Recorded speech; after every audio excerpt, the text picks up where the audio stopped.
It is December 20th, right before the holiday break for the NHL, right before everybody is going to be celebrating the holidays. And if you are a Utah Hockey Club fan, you are probably feeling pretty good right now because this team has taken us on one wild ride. It seemed like the team was cold for most of November. And now, don't look now, they are knocking at a wild card spot. I am Brad from Clean It's Hockey. We got Corey and we got Trent. And of course, we got a special guest, Brogan Houston from the Deseret News will be joining us to talk about what is going on with the Utah Hockey Club and this awesome run that they're having lately. Guys, how are you feeling about this? 7-1-2 in their last 10. There's not a whole lot to complain about. Yep. Christmas came early for the Utah Hockey Club. Yeah, the Yeti got his bag packed full of some wins and some points. He came down the chimney and he delivered some climb up the standings. The Christmas Yeti. Look at that. Came early for us Utah fans. Yeah. Yeah, no, and a lot of these ones have been pretty impressive too. I mean, obviously against Vancouver, that was an overtime win, but that Colorado win was kind of a statement win. So we are going to be talking about this last stretch of games with Brogan. But before we do that, we also want to spread a little bit of that holiday cheer. So if you're looking for a perfect gift for anybody who is obsessed with the Utah Hockey Club, just like us, we are going to do 50% off our annual subscription for all of our written content. We have tons of prospect updates. Trent just released some articles about some upcoming draftees that may be good fits for the Utah Hockey Club. And obviously we do current player roster coverage. We're going to be doing our mid-season report cards pretty soon here. So if you go to promo.cleanhitshockey.com, you will be able to jump on that year subscription for 50% off. Great time to buy into what we are selling and what the Utah Hockey Club has cooked up. And also, if you want to get some sweet gear like that Dylan Gunther Costco card, or that awesome GMBA, Cult of GMBA t-shirt, you can go to shop.cleanhits.com to find all of our merch. This is a great way to support the show, great way to support this community as well. But enough about that. Let's bring on Brogan to get to all the juicy stuff and talk about just how good this team has been. Brogan, how are you doing? I'm doing well. First off, you guys are talking about your merch there. I just have to put in my own plug. You guys sent me some stuff. It's awesome. I wear it around the house.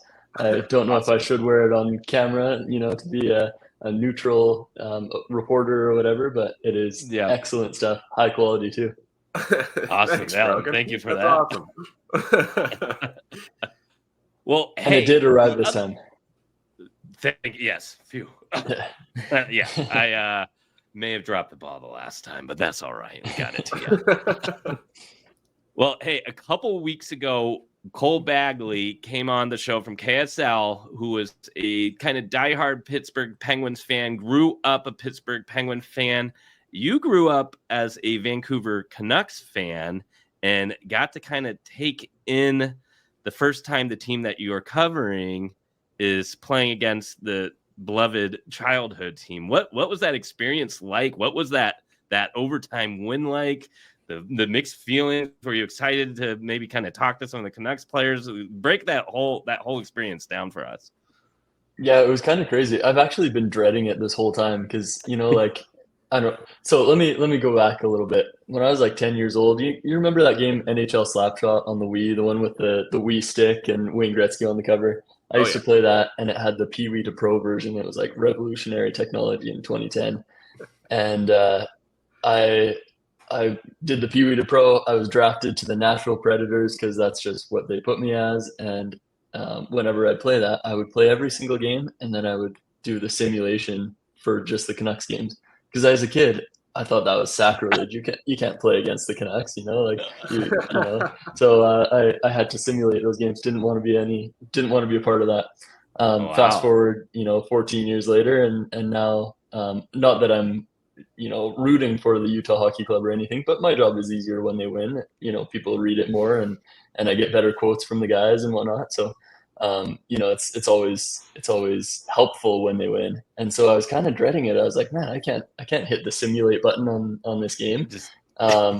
And then all of a sudden the game comes, and morning skate, you go down and you see like, wow, JT Miller is like right in front of me, and Pedersen and Hughes didn't skate, but those are my other guys. And but yeah, it was kind of crazy just to see them all on the ice. And then we go down to the locker room afterwards and talk to Rick Tocchet, and we got Garland and Heinen, or no, not Heinen, I don't remember, DeBrusque, that's who it was.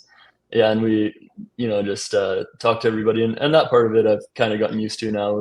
We get to talk to a lot of the guys that I grew up watching and whatnot, so it's pretty cool. But then the most surreal thing to me was in the intermission, the second intermission. I was just coming back from the bathroom, going back to where my seat was, and walking down the tunnel at the same time as me is Daniel Sedin. Like, Whoa, that's like royalty to me. Like Henrik and Daniel, they were my guys, my idols growing up. So it was just crazy. I talked to him for 10 seconds, and then we both had to get back to our seats. The game was starting right away, but it just surreal to me, like that. I was in college like 6 months ago, and I just met Daniel Sedin, and he was sitting right behind me in the game, and I had no idea until then. And it's just kind of crazy. So it was actually probably my favorite game I've covered so far, other than the opener and that first preseason game. It was super loud in the building that Ryan Smith gave away all those free tickets. Lots and lots of people there, and just the way that the tide turned just made it that much more entertaining for everybody. It was just great. And having my foot kind of in both camps a little bit, probably I don't mind the fact that it went to overtime, so both teams get points. But once again, I'm not cheering for either team, but if I want my Canucks to do well, and want to get some nice quotes for Utah, is a good result for a Canucks fan covering the Utah Hockey Club. That's awesome. Bonus points that you can tell the difference between Daniel and Henrik Sedin. I can, yeah. I've been able to for a long time. I hope I got it right, honestly. Only one twin was there, and I'm pretty sure it was Daniel. But that's what I was going to say. That's how I know you're a real Canucks fan, that you could tell the difference, right? Yeah. No, he was walking down the tunnel. I was like a step behind him, and I was like, "Hey, Daniel!" And he turned around. So maybe Henrik would too, but they may be used to just responding to either name. Yeah. So we're a little bit older than you, Brogan. So when I think of the Canucks, right, this will show my age. I think of Bertuzzi and Naslund and Jovanovski, right? So for you, that's probably like the Sedins and Kessler and Bieksa. Is that right? Is that kind of the golden years for you, or is it even more recent than that? So no, it's definitely, it started with that West Coast Express line. I was born in 2000, so. They were dominant probably 2002 to 2003, somewhere around there, all the way up until the Bertuzzi trade for Luongo. I think that was 2006. And so, I probably started like actively watching hockey when I was like 5. I caught probably the tail end of the West Coast Express stuff. I remember as a little kid, my favorite players were always Naslund, Linden, and Morrison for some reason. I don't know why, Brendan Morrison, but then I randomly met Brandon Morrison. We were in Hawaii, actually, and we met Brandon Morrison in Hawaii. And then from then on, he was my favorite player, until he retired. And then, and all the way through, like he went to Calgary, and he went to Anaheim and Washington and all these other places. And he was always my favorite player just because I met him on a beach in Hawaii one day. And then once those guys were all kind of, that era wrapped up a little bit. And then all of a sudden, before I know it, it's that early 2010s kind of era of the Canucks. The 2011 Stanley Cup Finals run, that was pure bliss for me. Like I wrote this in an article recently that I would wear my jersey day and night, wouldn't take it off at all. I was like 11 years old, right? Wouldn't take off my jersey that entire time. I was full in. That was just the greatest thing. Heartbreaking when they lost in Game 7, but I try not to cry anymore about it. I take it you were probably a little too young to participate in the riot, right? He was at the front of it. Yeah, he was the mascot. Yeah. This little kid. Zoom in on those pictures, you'll see. No, just kidding. Okay.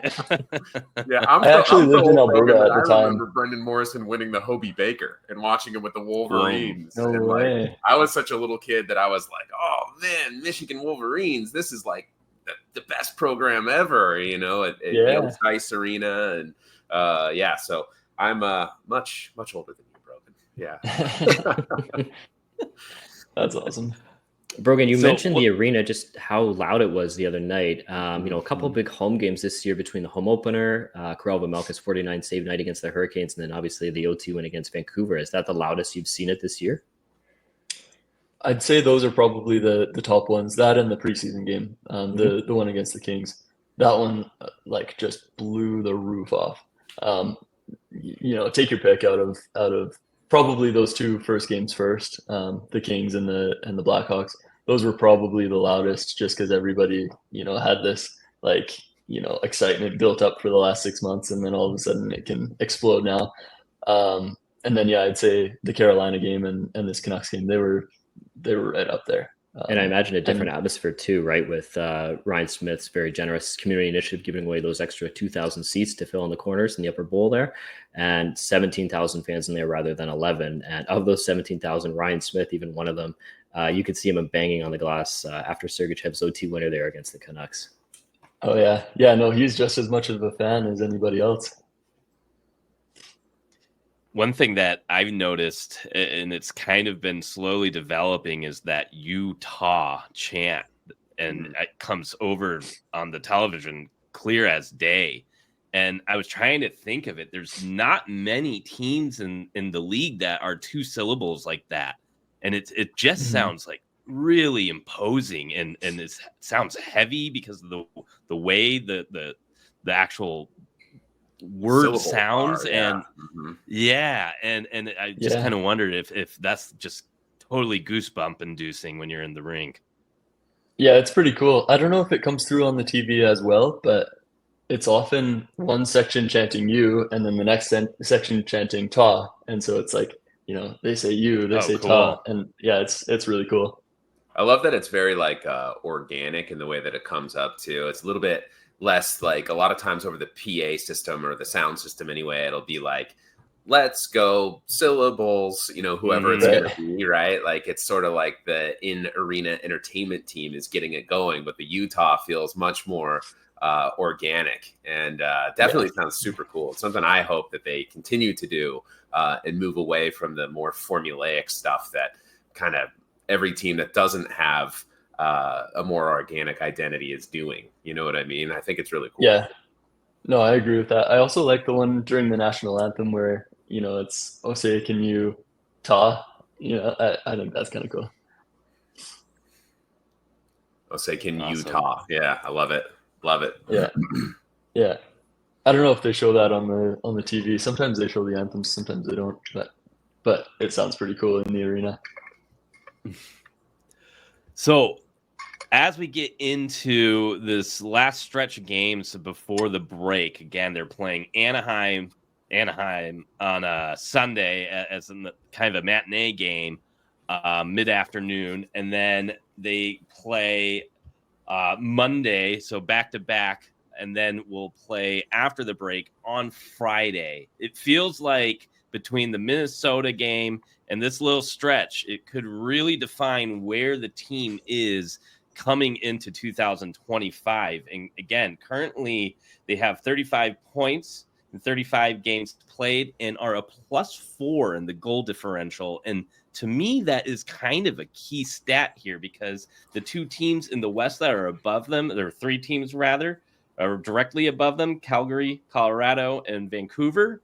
Only Vancouver has an even goal differential. Calgary has a -13, and the Avalanche have a -4. So kind of creeping up the standings, but not only that, it's showing just an improvement of all around play for the team. Is this something that you're noticing? Is it a complete buy-in from every line? Vejmelka has been fantastic, obviously, but it seems like he's getting a lot more support than maybe Ingram and kind of the earlier starts that Vejmelka had in this season. Yeah, like you said, everything's clicking. I think it's also worth noting that their last multi-goal loss was the one against Washington. So they've lost, or they've either won every game or lost by just one goal in every game since then. So yeah, things are like when they do lose, they're not losing badly. They're in close games every single time. And I don't honestly know what changed. Obviously, guys get hurt and other guys step up and a little bit like that. But, players are just clicking right now. Like that second line, I think Cooley has 2 assists in each of his last 3 games.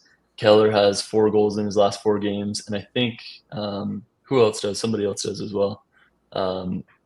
Maybe it was Gunther. I don't know. Somebody. Yeah, and McBain's been on fire, and obviously Stenlund popped off after the Four Nations announcements and everything, as did Keller. So yeah, I just think it's kind of this perfect storm kind of thing. Everybody's clicking all at the same time, and Tourigny doesn't really talk a lot about his processes. So I don't know if there's something that he did to shake things up or whatever. But whatever's going, it's working. Well, in seasons past, Brogan, we've seen them get into these doldrums, get into these slides, and then they just keep sliding, right? And we've seen bumps in the road turn into craters of the season. And I think that this team has been through so much adversity in their young careers and their short time together that I wonder if maybe being a little bit battle-tested and learning from some of those significant and nasty losing skids that they've been on, if they figured out how to kind of pull themselves up by their bootstraps and not really let it get to that point, because it felt a little danger close. I noticed some fans were going on to Tankathon and doing the lottery spins a couple times. I'm sure those vibes aren't quite seeping into the locker room, but it was feeling a little bit bad there for a minute just before it started feeling a whole lot better. So I do wonder if there's something to all of these Stanley Cup rings they brought into the room, all this leadership they've brought in, plus just these young players having been through more and having more experience, kind of pulling themselves out of the hole before it got too deep is kind of what I'm sensing a little bit. But I really like to project things into situations just from gut instinct. So who knows? Yeah, I do think you're right about the Stanley Cup rings thing. The interesting thing is that you ask any of those guys that have won the Stanley Cup, like, hey, what are you doing as a leader to, shepherd the guys along? Or what are you doing to, when you're in this situation, what have you told that guy, that kind of thing? And every single time that I've asked a question like that to any of those Stanley Cup champions, their response is always, well, the guys, they already know what to do, like maybe we just, lead by example a little bit, but I'm not talking to him and saying, hey, you got to do this, they all know what to do. And I think that's a really good way of leading because it's organic. It's not one guy getting on his soapbox and being like, okay, you have to do this, you have to do that. Nothing like that. It's all, here's what I'm going to do. Now you guys do the same, and then we'll make it work. And it's worked. When in training camp, I asked Sergachev a question like that, something about staying even keel or something like that. And I remember that was exactly his response was, well, the guys already know that. I don't have to tell them that. And my first reaction to that was, wow, he's like a little bit bitter. He maybe, doesn't want to be a leader or anything. He just wants to play his game. And as I've gotten to know him and the team a little bit better, I've realized, no, that's like his leadership style. And that's why he has an A on his jersey now. And same thing goes with Ian Cole, same thing with Olli Mata, Kevin Stenlund, all the guys that have won the Cup. Yeah, and I think there might be a little something to that where not only did they bring in a lot of Stanley Cup champions, but it was mostly like glue guys and role players with those Stanley Cup rings for the most part. So they've made a career and had a successful career of kind of knowing their role and leading by example and doing all the little things right. So good on Bill Armstrong for having the presence of mind to bring in those kinds of work boots players with that championship pedigree to really set the tempo without even maybe knowing they're doing it. I think important for the development of these young players, along with, a coaching staff that's lauded for their development capabilities, and definitely a positive sign for things to come with so many more promising youngsters coming through the pipeline, right? Yeah, and it's good that the fans are no longer going on tankathon before the new year. That's probably not the right timeline. Yeah. We're a little too used to it. That's true. Yeah, it's probably mostly Coyotes fans who are still following the team that are like, all right, what are our odds at Higgins again, or is it Schaefer now? All right, let's see. Who am I going to be watching at the World Juniors? Yeah. Almost January. Time to dust off the tankathon. Yeah, that's where you renew your subscription to whatever the World Juniors are on in the U.S. I don't even know. That's right. Yep. Brogan, a lot's going well for the team right now. Outside of the third line, Matthias Michelli, Lawson Krause, Nick Bukestad really been struggling for the past couple of weeks. Curious of your thoughts on the line, and is there anything they can do differently to get out of this slump? Yeah, you try and ask those guys, what do you have to do? And you never really get a straight answer. They're always, they always just say, oh, we have to stick to our game, or, that kind of thing, straight up hockey answers, right? I do think that it could be time for a change, send one guy up the lineup and one guy down the lineup and see what it does. But if you do that, you risk messing up the chemistry on one of those other lines, which you don't want to do because they're all carrying this team right now. And so personally, I would love to see like a Yamamoto call up or something like that. Like just send somebody in there to shock the line a little bit. Maybe they score a quick point or two, and then you've got a rotation between Yamamoto and those three guys, or something like that. Maybe even stick O'Brien in there for a game, but the old saying is true that if things are going well, you don't change anything. I don't know what the unwanted consequence of a change like that could be. Maybe the guys get a little grumpy that one of their guys is getting taken out of the lineup during a winning streak, or and then everybody gets affected by that. I really don't know what would happen, but I think everybody would like to see a little more from all three of those guys. Yeah, it's tricky. You don't want to really mess with the lines in the midst of a winning streak, but at the same time, I think back to Dave Tippett when he was the coach of the Coyotes. He had a line of, instead of "if it's not broken, don't fix it," Dave Tippett would say, "if it's not broken, you're not looking hard enough," which was kind of a thinking of you just got to keep tweaking until you get perfection. And I mean, admittedly, we're not getting perfection from the third line right now. No, I think I could apply that saying to a few different aspects of my life. When I go vehicle shopping, especially. That's great. Well, the nice part is that the team is winning despite a line that they've previously counted on to be big contributors to any success that they've had being so ice cold. And they've persevered through that fact, and they're winning despite it. So when that line and those players inevitably do heat up, which, they've been pretty streaky players historically. So it stands to reason that they will have a hot streak. Perhaps it'll be just when the team needs it the most. And then, you're looking at this spring, not to look too far ahead. You're starting to get some of those big pieces back on the blue line. So it's good to see the team performing right now, despite some cold streaks and despite some injuries. Definitely some silver linings and a bright outlook for the future, not only long term, but even for the second half of this season, right? Yeah, definitely. I think you said it best. Like, can you imagine if this team is winning this consistently right now over these last couple of weeks? Imagine if you had Sean Dursey and John Marino in the lineup too. That would be, they probably would be in like the second or third spot in the playoffs in the Central Division. So, right, yeah, and not just those two, but also Maverick Lamoureux, who I think you had a little bit of an update on today in your mailbag, right, Brogan? Can you tell us what's up with Mav Lam? Yeah, so first off, go and read the mailbag. But if you haven't read it yet, I did talk to one player who said that, Lamoureux is around the team all the time. He's still going and training with the guys, in the, obviously, whatever therapy sessions he has to do, or I'm not sure exactly what his rehab is like, but, he's getting his work done at the rink with the team doctors and whatnot. And he has a cast on his arm is the big thing. So, obviously, I don't know the specific timeline of here's when he's going to be back. I asked Tournier, and he gave me a nothing burger answer. So, that's how it goes sometimes. But it sounds like he's as positive as he's always been. I'm sure you guys can tell, just listening to interviews with him, he's never not smiling.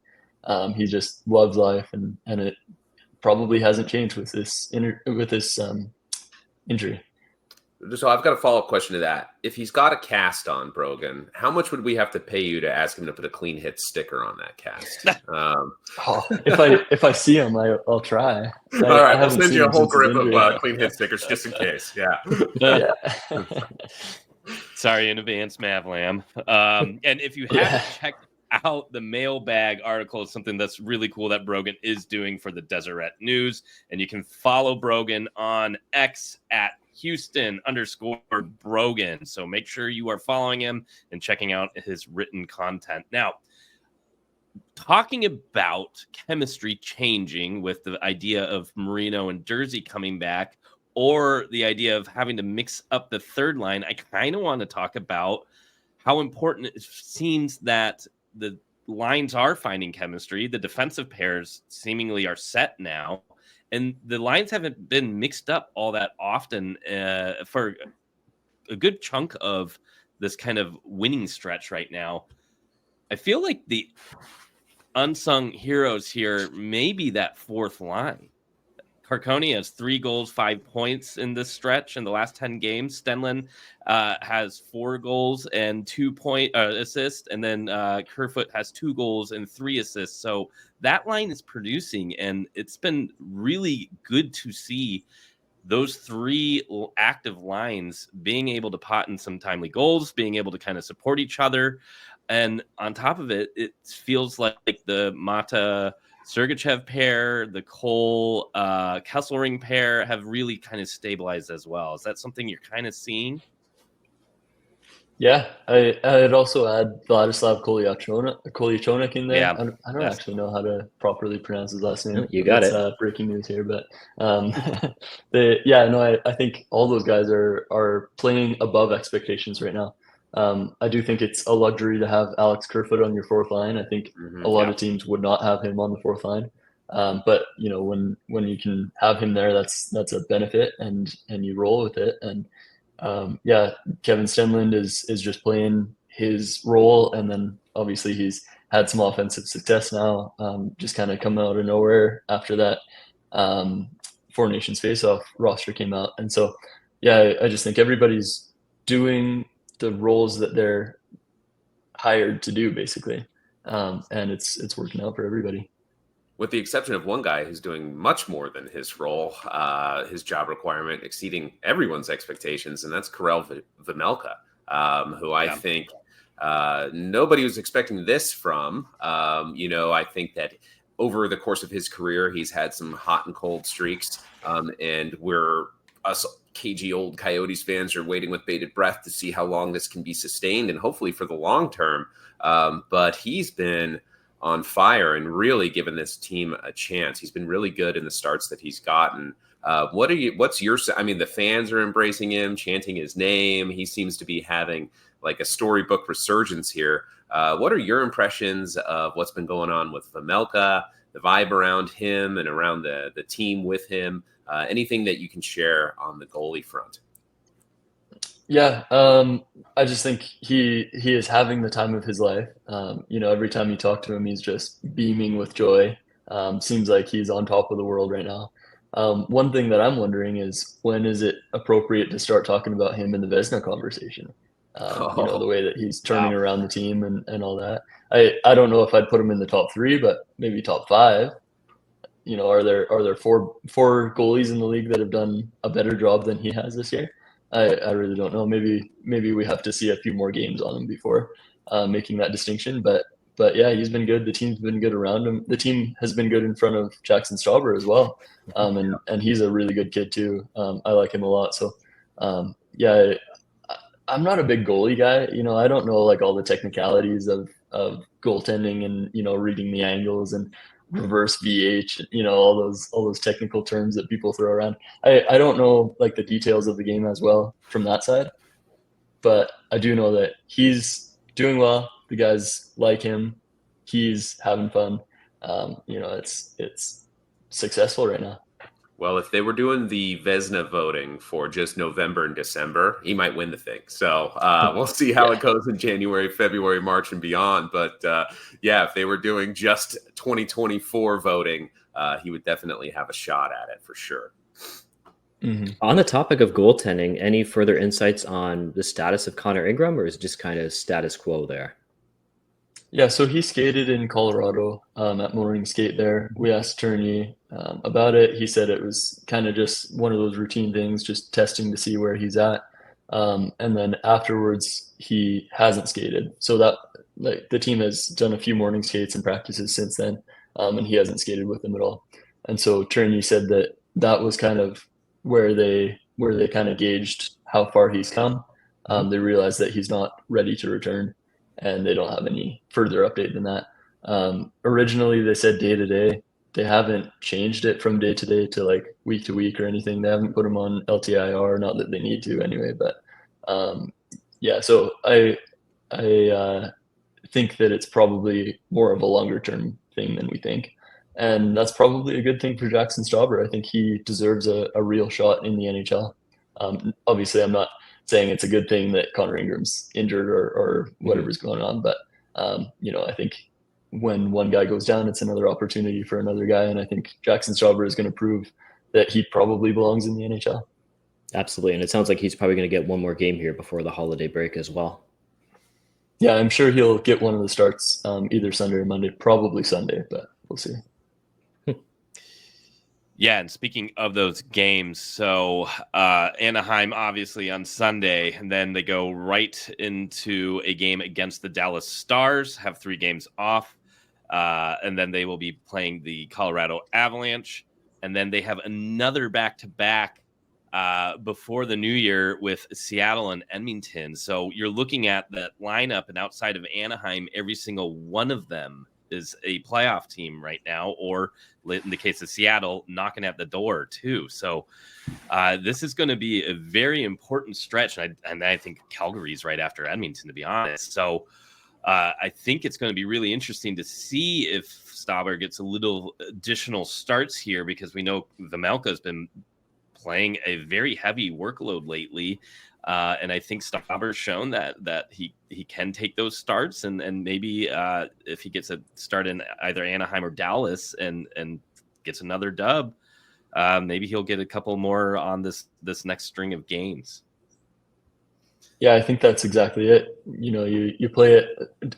Turney plays it, I guess I should say, one game at a time, and so he doesn't necessarily say, "Oh yeah, we're going to play him this game and this game and this game on the schedule." He'll put him in for a game, see how he does.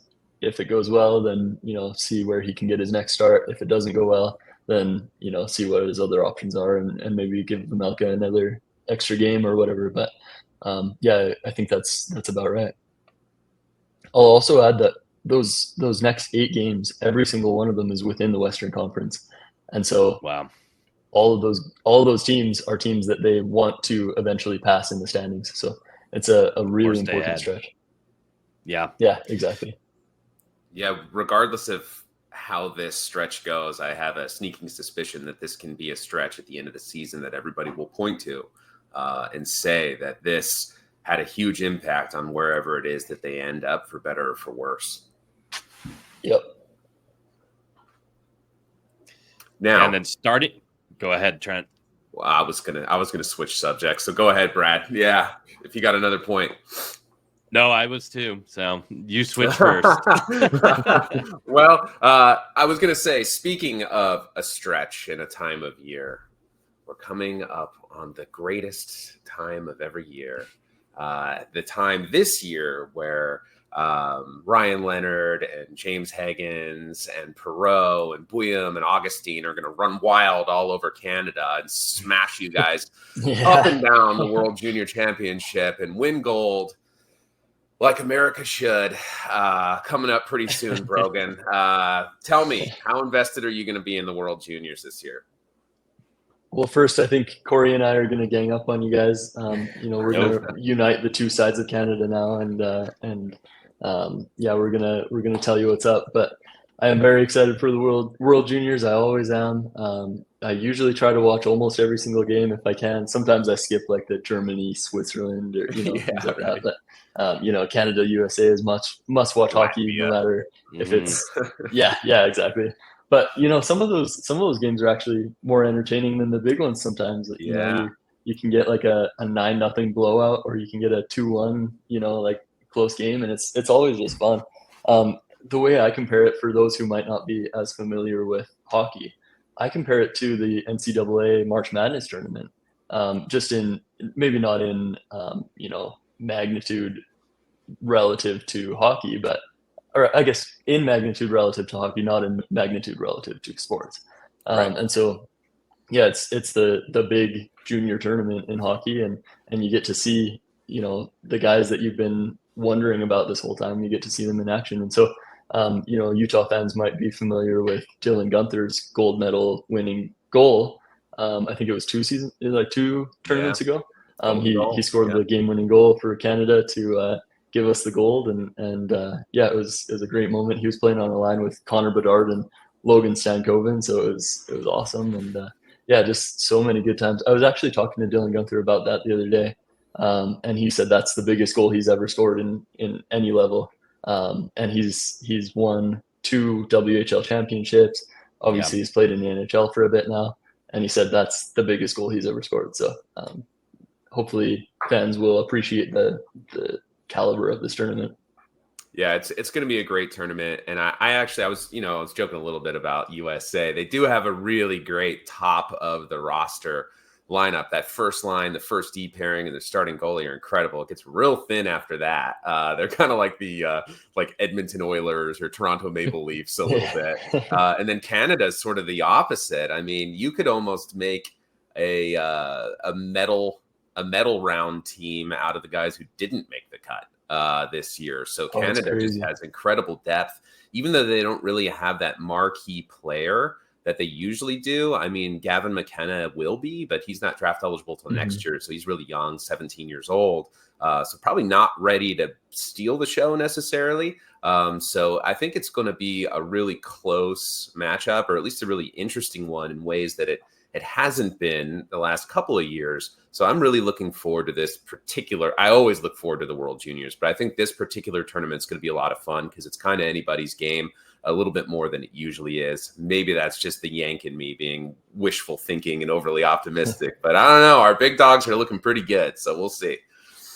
Yeah, I'll take this opportunity to get on my soapbox for a second and talk about how disrespected Zane Parekh was by Team Canada. I think he is going to be the next great defenseman in the NHL, and he deserves that recognition. So I don't know what they were thinking leaving him off. There are probably 5 other guys that I would leave off ahead of him. But he'll make him sorry when he's winning Norris trophies every year. Yeah, I think I'm with you, Brogan. Like, Zane is definitely a guy I would bring to a short tournament, right? I don't think he's a perfect player. I watched him a couple dozen times last year. I watched this whole playoffs. I'm a fan of Zane's. I had him in my top 10, but towards the back of it.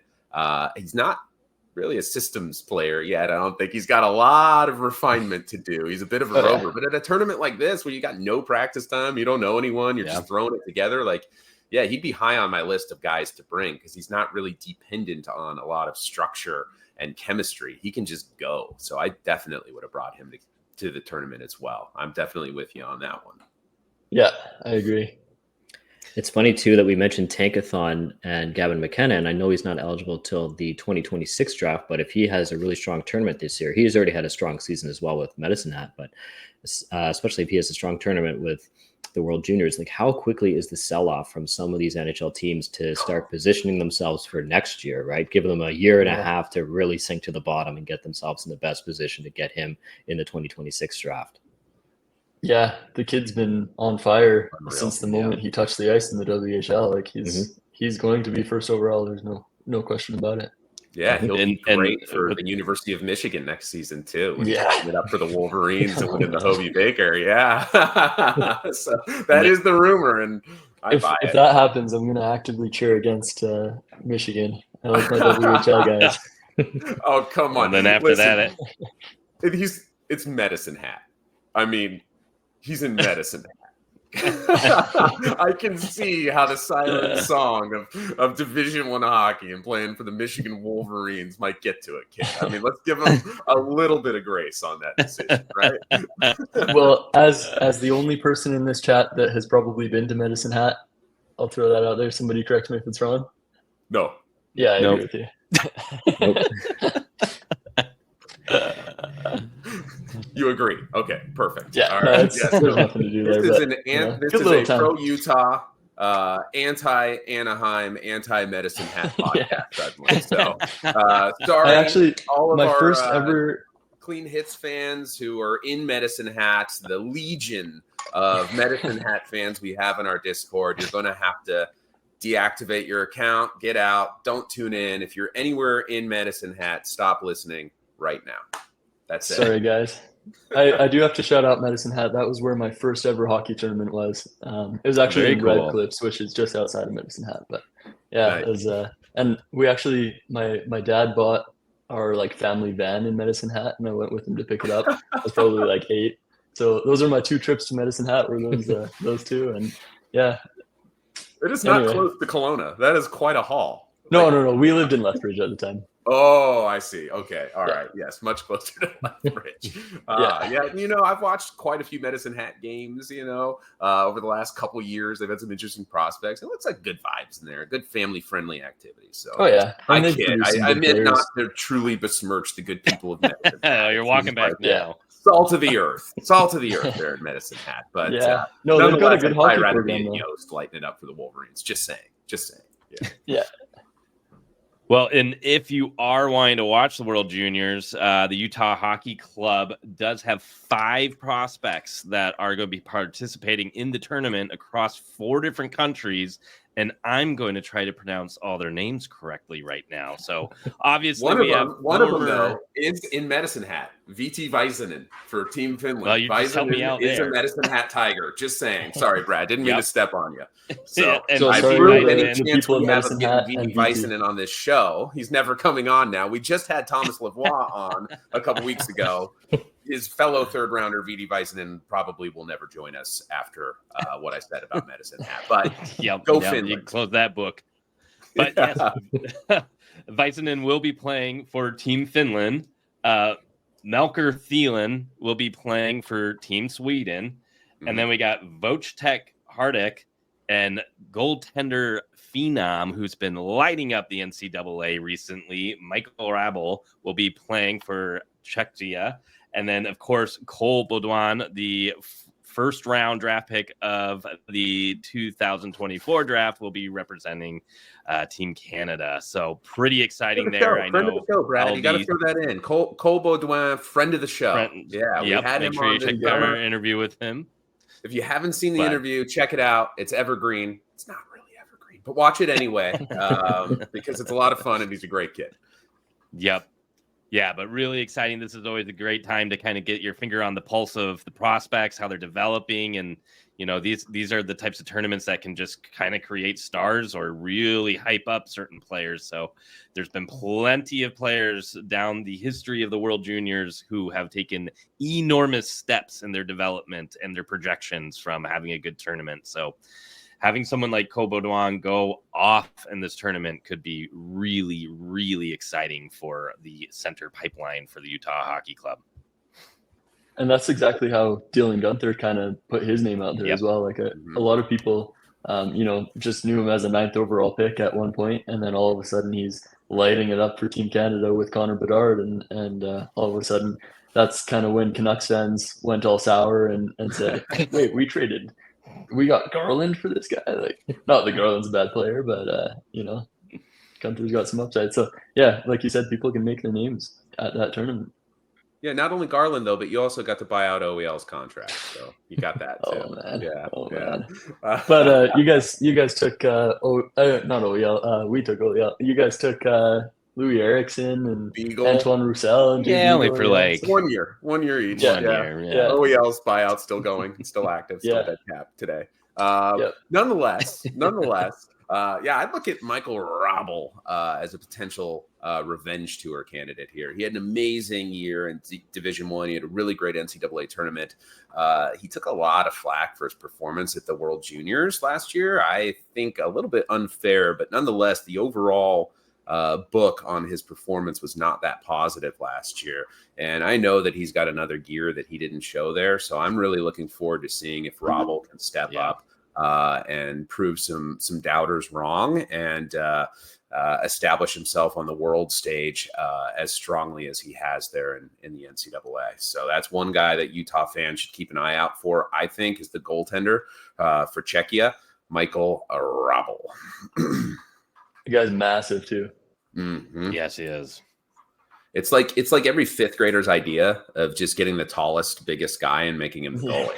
You know what I mean? Like if you're in fourth grade, you're like, why don't they just put 6'7", 230-pound guys in goal? And it's like, oh, they have at UMass, they have, and his name is Michael Robel. So the sumo wrestler. If you're watching the game, he'll be the guy who's like towering over the crossbar. That'll be him. Yeah. Well, to kick off again this big stand, we do have a game in Minnesota tonight. Any keys here? So the Utah Hockey Club is going to get a little lucky. They will be facing Marc-Andre Fleury instead of Gustafsson, who's been fantastic this season. And it feels like this is a team who can kind of keep up with Minnesota's firepower. We saw that a couple games ago. And maybe with the weaker goaltender in that, this is kind of the spot where we can kind of take advantage of it and start this standoff right by coming out aggressive, still being responsible and slowing down their power play, which is absolutely lethal. But maybe a stellar Vejmelka performance here is exactly what the team will need to come out successful. And Minnesota is coming off a pretty long road trip as well. So it feels right to kind of be able to pounce on the Wild tonight and get this kind of next string of games started off correctly. How would people feel about this conversation if we had it, 5 years ago when Fleury was winning the Vezina Trophy and fresh off of his third Stanley Cup and whatnot, fourth run to the Cup final? He's the weaker goalie. That's crazy to me. But he is. I'm not contesting that. But he's a legend. That's for sure. A surprising stat. Karl Vejmelka is actually third in goals saved above expected, and number 4 is Gustafsson, who again was injured right now. I think he's supposed to play in their next game, so we're getting him right before he kind of makes another start. Karl Vejmelka, 14.5 goals saved above expected. And again, Gustafsson, who is number 4, is at 10.7. So there's a big gap there too. So are we saying Vejmelka for Vezina? Is that what I'm hearing? I'm seeing this case you're drumming up now, Brogan. It's just a question of if Clean Hits is going to write the article first or the Deseret News. Oh, I've already started. Don't worry. I actually have a tab open right now. He just called dibs. He literally called dibs on the show. Look at that. I'm not lying, by the way. I actually do. He's got to hit the publish button. Oh, we can't wait to see that. But yeah, afterwards, Anaheim is definitely an opponent that hopefully we can, again, come out hot. Up and down team. It seems like they're starting to put things together a little bit. They obviously picked up Jacob Trouba, which has given them a little bit of a spark. So I see Trent shaking his head. I know. So hopefully they can just kind of roll through the Ducks and then go straight to Monday against the Stars, which could be another great kind of goalie duel. Ottinger's been a little bit more up and down as well. Seems like the Stars have lost a little bit of that spark they had at the start of the season, especially with Tyler Seguin being out for the remainder of the season. But yeah, those two games are going to be interesting. A 1-2 punch there. Be interesting to see how the goalies kind of pan out for Utah, who's going to get the starts for which game. And then they'll go right into the holiday break. I do want to mention really quickly that it might not be as easy as we think it is to roll over Anaheim. They just beat the Winnipeg Jets. I know. I think it was it last night, and they held the Jets to like something like 20 shots or something like that. The Ducks had taken 10 shots before the Jets had their first shot on net. Like they just suffocated them. And it was kind of a last minute goal that gave the Ducks the win. But you know, they can turn it on sometimes, I guess. They can turn on the Jets. The Ducks are like that pickle jar, right? That rascally pickle jar, and the Jets have loosened them up for us, Brogan. All right. There we go. They've loosened the lid on the Ducks. All right. And we've got them right where we want them. We're going to pop them open. Easy peasy. Don't worry about those Ducks. Don't sweat those Ducks. They got all right. I like that.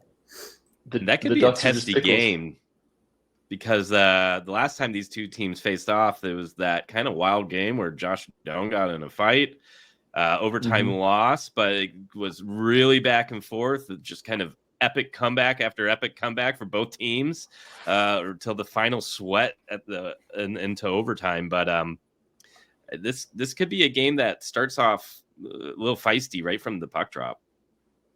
I think so. I think the Ducks are going to be glad to not have Josh Doan in the roster. Yeah. Radko Gudas probably would have had a hard time sleeping the night before. He's probably got a hard time sleeping every night or looking in the mirror.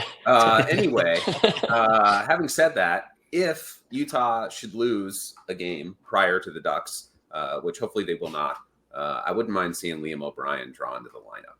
I wouldn't expect him to if they're on a win streak, but I wouldn't mind if they should suffer a loss before the Ducks game. If Liam O'Brien would draw in, that would make me personally feel a little bit better about facing that sad, sorry excuse for a cheap and dirty team that they have out there with those butt ugly safety orange uniforms.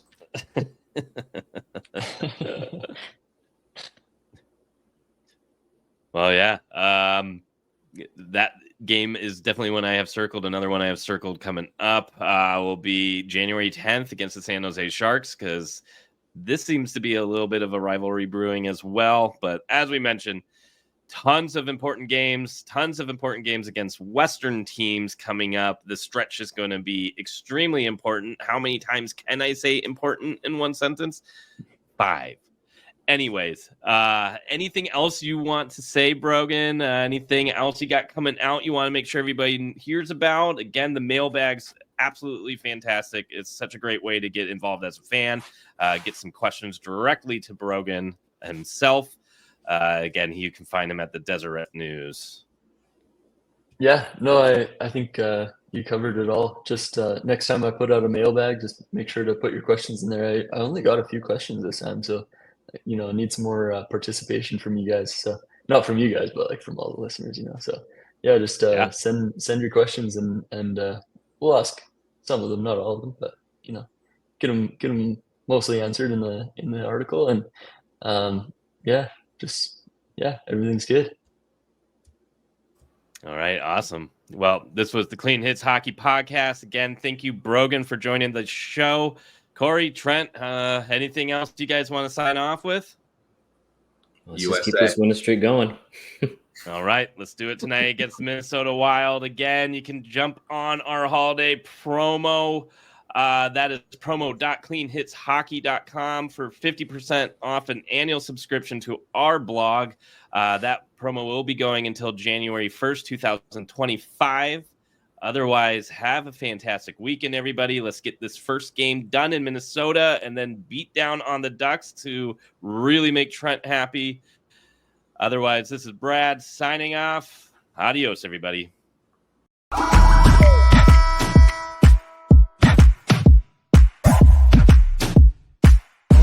know we running it now. Watch the game change. Watch the game change.